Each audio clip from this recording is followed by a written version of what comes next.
Sejam todos bem-vindos a mais um vídeo aqui no canal do Cruzeiro. Hoje, tudo a respeito do jogo do Atlético contra o Cruzeiro, que ficou 1-0 para o Atlético, com gol contra, né? E também a respeito do Diniz, que muitos torcedores já estão pedindo a saída dele. Então, vamos acompanhar todas essas notícias com os nossos amigos do ESPN. Se inscreva no canal, deixe seu like para não perder nenhum vídeo que vamos postar aqui no canal do Cruzeiro. E bora para o vídeo. Estamos de volta, Campeonato Mineiro, jogo no Mané Garrincha. Vitória do Atlético contra o Cruzeiro, 1-0. O gol foi contra do Fabrício Bruno. É uma bola que desvia, né, num escanteio, num cruzamento da esquerda. O Cássio, obviamente, no desvio, ele é traído. E aí a bola meio que cai ali no Fabrício Bruno. Antes de falar de Fernando Diniz, do Cruzeiro, é um lance difícil, né? Porque a gente olha, a gente vê. Cássio falhou, Fabrício Bruno falhou, mas o desvio também jogou uma casca de banana ali pros dois. Jogou, mas me parece uma bola interceptável pro Cássio. Você acha o Cássio? Mais que o Fabrício Bruno? O Fabrício foi mais uma fatalidade ali, né? Mas uma falha técnica maior do Cássio do que do Fabrício. O Fabrício foi mal pro lance, mas enfim... o Cássio também foi, o Cássio vem acumulando alguns lances. Começou mal ano, né? Começou mal ano. Na própria final da Sul-Americana, embora o primeiro gol que o Racing marcou seja visualmente mais feio para o goleiro, mas ali eu acho que ele não teve culpa. Concordo. Não foi difícil. Era um cruzamento, a bola foi para o gol, mas no segundo gol do Racing era um cruzamento que eu acho que o Cássio deveria ter interceptado e ele foi com o braço mais retraído. Ele vem em uma sequência de jogos do ano passado para cá, que não é a mais empolgante para o torcedor. E a partir do momento em que vem derrotas e que o time não vive uma boa fase como um todo, natural que o olhar sobre os jogadores também mude nesse sentido. Quero te ouvir também, André. Pois é, eu concordo. O início do ano do Cássio não é bom. Eu também não quero individualizar, centralizar no Cássio todos os problemas. Mas o goleiro, quando não está no seu melhor momento, ele continua sendo um jogador que não pode errar. Todos os outros podem, o goleiro não. E é uma situação de maior pressão. É natural, normal, que, do ponto de vista da expectativa que o torcedor tem, nessa era de investimento, jogadores contratados e na cabeça de muita gente, o Cruzeiro já vai sair ganhando de todo mundo desde o primeiro jogo do ano, o que já aconteceu e o Cruzeiro não ganhou. Algumas pessoas recebam mais críticas e mais responsabilidade, né, nesse direcionamento da crítica. Então, a comissão técnica, né, na figura do treinador, o Fernando Diniz vai ser o cara mais pressionado. E entre os jogadores, daqueles que chegaram há menos tempo, que são símbolos desse momento de maior investimento, em que o Cruzeiro tratou de fazer contratações que geraram muitas manchetes e, consequentemente, muita expectativa, muita esperança do torcedor. Esses jogadores, no caso de partidas ruins, mau rendimento, vão sofrer mais. Então, eu acho que isso vai acontecer com o Cássio. Eventualmente, outros jogadores dessa nova fase, se não responderem logo de início, nesse ano de 2025, vão sofrer mais também, porque a exigência aqui no Brasil é essa. O Diniz, como treinador, na posição dele, já estava pressionado antes mesmo do ano terminar. Muita gente acreditou, talvez até ele por um certo momento, que ele não seria o treinador no ano de 2025 começando. Ele é o técnico. Jogadores chegam, a torcida faz a festa que fez, 40 mil pessoas no Mineirão, aquela coisa toda. E o time começa o ano sem ser uma equipe montada, o que é normal, natural, nada deveria ser esperado de forma diferente. Mas no Brasil não existe essa paciência e as pessoas, os suspeitos usuais, vão sofrer. Vamos ouvir Fernando Diniz após essa derrota do Cruzeiro.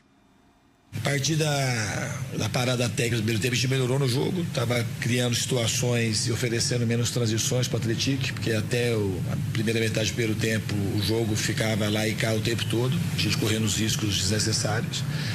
Isso a gente ajustou quando voltou para o segundo tempo, estava parecido com o final do primeiro tempo, a gente com controle, mas não conseguia fazer o gol.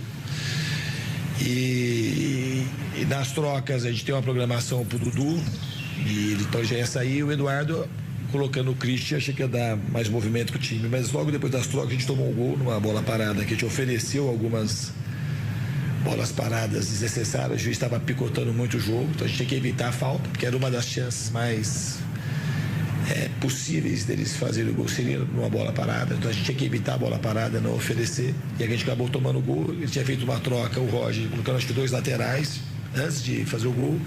E depois a gente se perdeu um pouco como time e estava tentando resolver de uma maneira muito rápida. E a gente acabou criando menos do que estava criando até então. Se não ganhar, não tem convencimento para o torcedor. E o torcedor está no direito dele de vaiar. E é isso. Tem que ganhar jogos. Ganhar jogo e ganhar campeonato. Senão, vai ser esse ambiente que teve depois que a gente tomou o gol. Boa noite, Diniz. Matheus Arantes, do Portal Metrópolis. Muito se pede para avaliar o elenco, mas queria que você fizesse uma avaliação pessoal como treinador. O que o Fernando Diniz de 2024 aprendeu que pode levar para 2025? Obrigado. Estou sempre aprendendo. A sua pergunta é difícil de responder, fácil de fazer, né? A gente está sempre aprendendo. Tá? Aprendizado não é falar uma coisa de 24. Acho que quando a gente acaba acontecendo na vida da gente, quando os resultados ruins eles acontecem, a gente acaba ficando mais reflexivo e a gente acaba aprendendo. Não é por conta de uma derrota de hoje, também ficou uma pergunta oportunista, que eu vou falar que eu aprendi um monte de coisa porque perdeu. Porque quando o Atlético não ganhou, mas jogou bem, quando o São Paulo jogou bem, e jogou bem também contra a Tombense. E hoje jogou mal. Então, assim, não vou fazer uma reflexão porque o time perdeu hoje. Esse tipo de reflexão não me interessa porque o time perdeu agora. A reflexão do ano passado, a gente está sendo feita, digerindo todas as coisas, procurando melhorar para ajudar o Cruzeiro. Diniz, sobre o planejamento para pelo menos esse início de temporada, não só os 11, né, iniciais, mas a turma que vai ficar como opção no banco. O que você já pensa para sábado? Vai continuar com o rodízio? Tem outros jogadores também para encher esse tanque? O Matheus volta, o Gabigol também? A gente vai analisar com calma até sábado e fazer o melhor para o Cruzeiro. Diniz, ainda em cima desse elenco que foi montado, o tempo ele vai fazer com que as coisas ou aconteçam para o bem ou para o mal, né? Com os investimentos que foram feitos. Qual que tem sido o seu grande desafio? Hoje não teve desempenho, não teve resultado, você até falou aí sobre algumas decisões que foram tomadas de forma equivocada. O que é o desafio para trazer esse Cruzeiro de volta, para dar alegria para o torcedor? Qual que é a dificuldade sua neste momento para fazer esse time jogar? O desafio é ganhar jogo, Venâncio. Não pode falar uma coisa lá contra o Atlético e hoje, quando o Tombense, o time produziu e hoje parece que tudo acabou. O torcedor eu entendo completamente. Pode vaiar, pode criticar, mas a gente, já falei para você, a gente que milita no futebol, não é assim que funciona, não poderia ser assim. A gente vai procurar melhorar o time e ganhar. Se não ganhar, não tem ambiente bom para a torcida. E a torcida está certa. A torcida a gente tem que saber respeitar. Eu tenho que ajudar o time vencer jogo. Se não vencer jogo, não tem como ter ambiente bom. Isso é uma coisa muito clara. Agora, a gente tem que analisar o jogo, não dá para assim, estamos começando agora a temporada. E a gente ficar alimentando, tudo bem. Hoje jogou mal o time, reconheci o jogo, não jogou bem, e agora está assim, parece que não começou bem. A gente não jogou bem contra o Atlético Mineiro, a gente não jogou bem contra o Tombense. A gente vai ter que jogar bem todos os dias. Então tem que jogar bem todos os dias e ganhar. E não é, no fundo é ganhar. É ganhar. Se estiver ganhando de 1-0, as perguntas seriam outras. A gente sabe como que funciona. Então é isso, o time tem que ganhar, é isso. Vamos lá, a gente falou do Cruzeiro no fim de 2024 como o taxímetro parece que não mudou de um ano para o outro, né? Uma linha contínua A gente já viu isso várias vezes, né? Quando um clube acaba embaixo, um treinador cobrado e ele é mantido, se a percepção não é boa, às vezes esse movimento continua. E aí, nos primeiros resultados ruins do ano, mesmo que sejam irrelevantes, não estou nem dizendo se são, não estou julgando, mas a gente já viu na internet o fora de Diniz e tal. Como é que você vê isso? Os resultados só serão relevantes se forem ruins. Sim. Se eles forem bons, eles não serão relevantes. Esse é o dilema com o qual se trabalha. Não tem outra coisa. É o passivo de 2024. Ele carrega, não tem como. Porque o 2024, o Diniz não carrega do ano inteiro no Cruzeiro, né? O ano do Diniz foi muito ruim, mas no Cruzeiro foram 2 meses.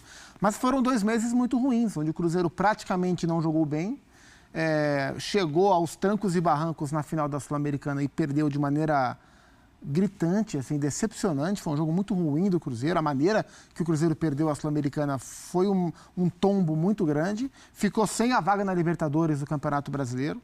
Vieram reforços importantes e o time mantém uma linha similar. Jogou melhor contra o Atlético Mineiro, começou bem contra o São Paulo, depois caiu e aí no segundo tempo já era outro time. E hoje, de fato, o time não jogou bem. Hoje não tinha Matheus Pereira, não tinha Gabigol, Bolassi de centroavante, Eduardo de meia, com o Lucas Romero e Matheus Henrique, com o Marquinhos pela direita, um jogador que o Fernando gosta muito, e com o Dudu pela esquerda. Só que o Dudu, interessante, a movimentação do Dudu é muito livre. O Dudu parte, né, o movimento de partida dele é como ponta esquerda, mas ele estava pelo meio do campo o tempo inteiro e o Marlon atacando muito o corredor pela esquerda, como o Marquinhos é um ponta pela direita canhoto, o Marquinhos também precisava para dentro, então os dois laterais, o William e Marlon, subindo muito, com o Marquinhos, com o Dudu, com o Eduardo, com o Bolassi, flutuando por dentro. O Bolassi eu gostei um pouco mais, acho que o Bolassi teve um bom jogo. No segundo tempo, o Diniz falou, tirou o Dudu também por uma questão de carga, entrou o Lucas Silva, saiu o Eduardo, entrou o Christian, que tinha jogado bem contra o Tombense. O Christian é um cara que, acho que dentro dessa irregularidade do Cruzeiro, é um cara que parte o ano, parte a temporada como reserva, mas vejo num curto espaço de tempo o Christian ganhando vaga no meio-campo do Cruzeiro, mas não foi um time que conseguiu envolver o Atlético, que é um bom time, o Atlético comandado pelo Roger, o centroavante Roger, da Ponte Preta, técnico do Atlético, que vai jogar a Série B do Campeonato Brasileiro, né? Então é uma SAF que foi bem no Campeonato Mineiro recentemente, é um clube em ascensão no interior de Minas Gerais, conseguiu administrar bem o Cruzeiro. O Cruzeiro machucou muito pouco o Atlético e o próprio Diniz reconheceu isso. Então, assim, dentro dessa instabilidade da equipe, instabilidade técnica e de rendimento, com o time melhorado como está, com a pressão que veio da frustração do ano passado, não vai ter outro jeito. Ou o time melhora, ou vai virar uma bola de neve em cima do Diniz. E é inevitável que seja assim, porque era um roteiro muito previsível, Exato, dado o final de 2024. O que pode salvá-lo, a evolução do trabalho. E ela ainda vem em passos lentos, se a gente olhar para 24 e 25. É inegável que há um problema ali, né? Que não é só o Diniz, mas também é o Diniz, André Kfouri. Quando ele responde tem que ganhar jogo, senão, né, a conexão com o torcedor não vai existir, além dele estar expressando uma realidade que é óbvia no futebol, ele está deixando claro mais uma vez que ele sabe que tem uma contagem regressiva em cima do trabalho dele. Que o clima é esse, ou você apresenta resultados quase que imediatamente, ou então vai acontecer algo que não será com o Diniz a primeira vez. Aliás, o Diniz vai, se isso acontecer, né, vai entrar numa fila de outros treinadores que não tiveram suporte, porque tinham um time potencialmente com qualidade para fazer coisas boas e interessantes desde o início, mas a montagem, né, o processo de montagem de equipes, ele nem sempre respeita a vontade das pessoas, seja as que estão trabalhando diretamente, seja as que estão assistindo, torcendo, tem uma relação com aquilo que é muito diferente. São observadores. No caso, muitas vezes, além de observadores, são críticos, né? O futebol é assim. A parte da opinião pública distante da parte de quem coloca a mão na massa e tenta fazer jogadores se transformarem num time. O Diniz sabe muito bem desde o ano passado. E aquilo é uma coisa bem paradoxal também. Se o time dele não fosse potencialmente tão bom por causa dessas contratações, talvez a exigência não fosse tão grande. Com certeza. Mas olha, mas ele como técnico, prefere ter esses jogadores com os quais ele está trabalhando ou olhar para o grupo e falar assim, bom, com quem nós vamos jogar contra o Atlético? Então, é complicado. Ele sabe disso. Ele fala o óbvio porque a realidade está escancarada na frente dele. Vamos falar...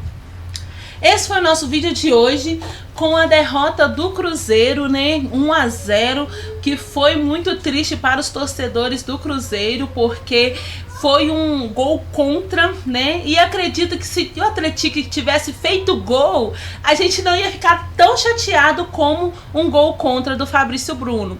Mas passou, né? Vamos seguir a bola para frente. Acredito que o Fabrício Bruno tem sim um ano para ele fazer história no Cruzeiro, aonde, né, ele possa brilhar mesmo, porque ele é sim sim um excelente jogador e tem tudo para fazer valer a pena a volta dele para o Cruzeiro. E também a respeito do Diniz, né? Muitos torcedores acham que já está na hora dele sair do Cruzeiro. Eu gostaria de saber a sua opinião. Você acha que realmente está na hora do Diniz sair do Cruzeiro ou dá para esperar mais um pouco? Deixa a sua opinião nos comentários. Se inscreva no canal, deixa os seus likes para não perder nenhum vídeo que vamos postar aqui no canal do Cruzeiro e compartilhe também para mais pessoas assistir os nossos vídeos e fazer o canal crescer. Fica com Deus, fui!